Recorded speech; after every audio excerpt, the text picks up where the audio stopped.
In this task, it seems our application is trying to connect to a database, but it's not.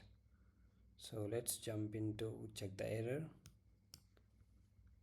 If you come to inventory, this is the database server name stdb01, user is Peter, and this is the password. Just type ssh space Peter stdb01, put the password, be a sudo user.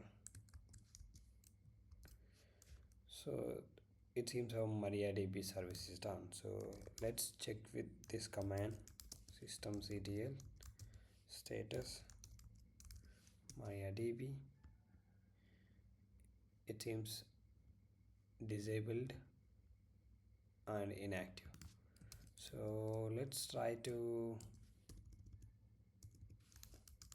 restart it. Okay, it's not able to restart. It's giving some command to check, look for any potential problems. Just copy and paste the password, that command.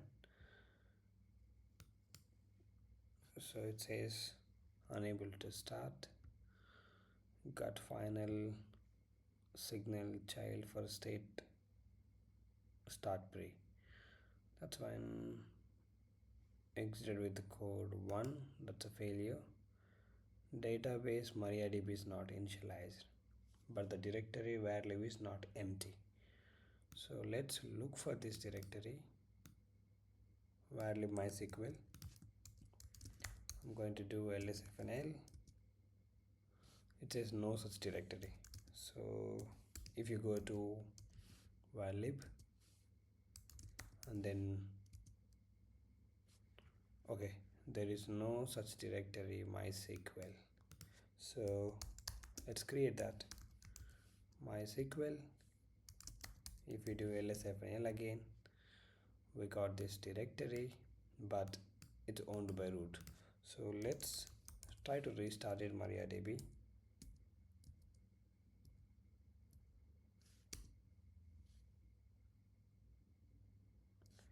So of course I know that this mysql needs to be owned by user mysql and group mysql as well. So let's look for errors again. If you run this command again, now look what it says. It says perhaps /etc myconf is misconfigured. There are some problems with permissions on this one. So that's what I said.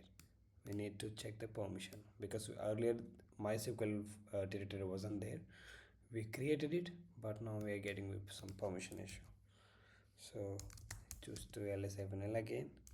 You have to run the command chown mysql and mysql and give that directory name. So I want to own MySQL inside, every file directory inside this directory. So that's a recursively. Okay, now try to restart the service. Okay, we didn't get any error. So that's how you can troubleshoot any service. So now it's active. If you click on check, it's successful now. Thank you so much for watching.